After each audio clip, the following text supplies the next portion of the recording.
கதையாக கீதை தொகுப்பு 2 ஏற்கனவே நம் யூடியூப் சேனலில் உள்ளது. விரும்புபவர்கள் அதை பார்க்கலாம். இப்போது நாம் வாசிக்க இருப்பது கதையாக கீதை தொகுப்பு 1 பாகம் 1. ஹரே கிருஷ்ணா. கதையாக கீதை தொகுப்பு 1 கதைகள் மூலமாக கீதைக்கு ஓர் இணைப்பு.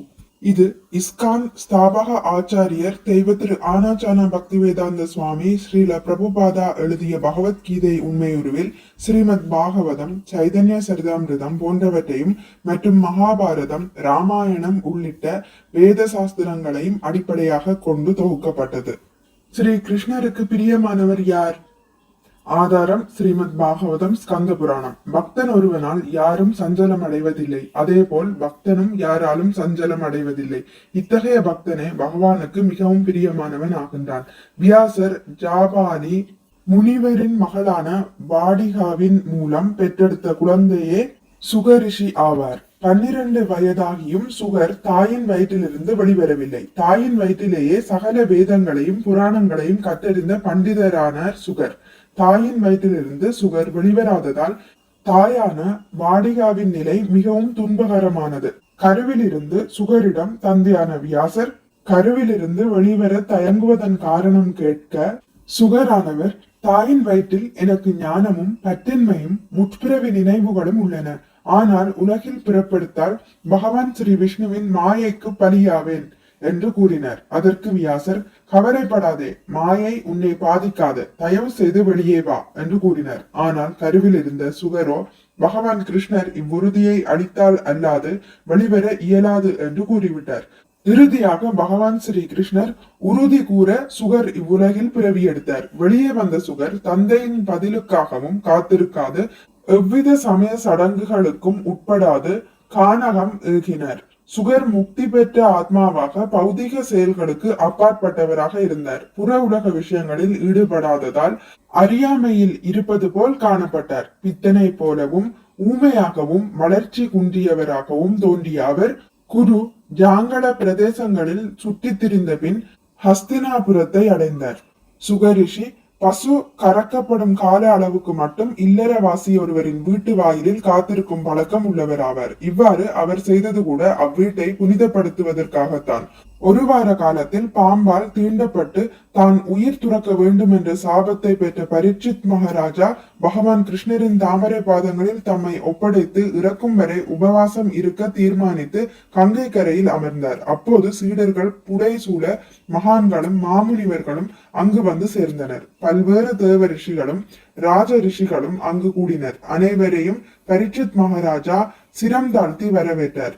சர்ப்பராஜனோ அல்லது வேறு எந்த மாயாஜால பொருளோ என்னை கடிக்கட்டும், ஆனால் நீங்கள் அனைவரும் பகவான் விஷ்ணுவின் கதைகளை பாடிக்கொண்டே இருக்க வேண்டும் என்பதை மட்டுமே நான் விரும்புகிறேன் என்று கூறினார். முனிவர்களே, உடனடியாக நான் செய்ய வேண்டிய கடமை என்னவென்று கூறுவீர்களாக.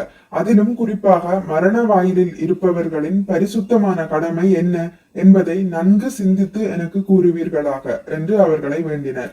அச்சமயம் எவ்வித விருப்பமும் அற்றவராக பூமியில் சஞ்சரித்தவரும் ஆத்மராமராகவும் விளங்கிய சக்தி வாய்ந்த வியாச புத்திரரான சுகரிஷி அங்கு தோன்றினார். எவ்வித வர்ணாசிரம அடையாளங்களும் அவரிடம் காணப்படவில்லை. பிறரால் புறக்கணிக்கப்பட்டவரை போல் உடை இல்லாதவராக இருந்த அவரை சிறுவர்கள் உட்பட பலரும் ஏளனம் செய்தனர். சுகரின் வயது அப்போது 16.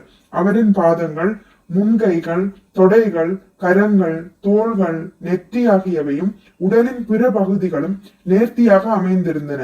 அவரது கண்கள் அகன்றும் மூக்கு எடுப்பாகவும் காதுகள் சமமாகவும் அமைந்ததால் கவர்ச்சியுடைய முகமுடையவராக இருந்தார். அவரது கழுத்து சங்கின் வடிவில் இருந்தது. அவரது கரங்கள் நீண்டும் மயில் சுருள்கள் முகத்தில் தவழ்ந்தும் காணப்பட்டன. ஆடையின்றி இருந்த அவரது உடல் பகவான் ஸ்ரீ கிருஷ்ணரின் தேக வர்ணத்தை பிரதிபலித்தது. அங்கிருந்த மாமுனிவர்கள் அனைவரும் அங்க இயலின் கலையில் கைதேர்ந்தவர்களாக இருந்ததால் அவர்கள் தங்கள் ஆசனத்தில் இருந்து எழுந்து நின்று சுகருக்கு மரியாதை செலுத்தினர். பரீட்சித் மகாராஜாவும் தலைவணங்கி சுகரிஷியை வரவேற்றார். இதை கண்டு அவரை பின்தொடர்ந்து வந்த பெண்களும் சிறுவர்களும் விலகினர். இவ்வாறாக தூய பக்தரான சுகர் முனிவர்கள் மரியாதை கொடுத்ததாலோ அறிவில்லா சிறுவர்களும் பெண்களும் அவமரியாதை செய்ததாலோ சஞ்சலமடையாது சமநிலையில் விளங்கினர். ஒரு சமயம் வியாசர் தன் புதல்வர் சுகரை பின்தொடர்ந்து செல்லும் போது வியாசர் ஆடை அணிந்திருந்த போதிலும் ஆடையின்றி நீராடி கொண்டிருந்த அழகிய இளம் மங்கைகள் தங்கள் உடல்களை துணியால் மறைத்தனர். ஆனால் ஆடை அணியாத அவரது புதல்வரான சுகர் அவர்களை கடந்து செல்லும் போது அவர்கள் தங்களை மறைக்கவில்லை.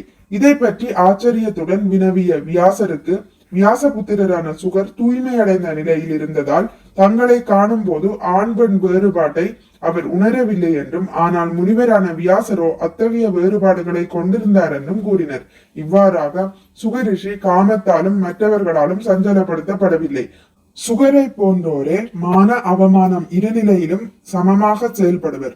காமமும் மோகமும் அவர்களை சஞ்சலப்படுத்துவதில்லை. இத்தகைய பக்தரே பகவானுக்கு மிக பிரியமானவர். இக்கருத்தையே பகவத்கீதை 12.15 பகவான் ஸ்ரீ கிருஷ்ணர் யாரால் மக்கள் சஞ்சலம் அடைவதில்லையோ, மக்களால் யார் சஞ்சலம் அடைவதில்லையோ, இன்ப துன்பம் பயம் கவலை இவற்றில் யார் சமநிலையில் இருக்கின்றாரோ அவர் எனக்கு மிகவும் பிரியமானவன் என்று குறிப்பிடுகிறார். மிக்க நன்றி. ஹரே கிருஷ்ணா. உங்களுக்கு இந்த வீடியோ பிடித்திருந்தால் லைக் பண்ணுங்கள், ஷேர் பண்ணுங்கள், சப்ஸ்கிரைப் பண்ணுங்கள். நோட்டிபிகேஷன் பெல்லை அழுத்துவதன் மூலம் அடுத்த பதிவுகள் உங்களை வந்தடையும். பகவான் ஸ்ரீ கிருஷ்ணரை பற்றி கேட்டு மகிழ்வோம். ஹரே கிருஷ்ணா.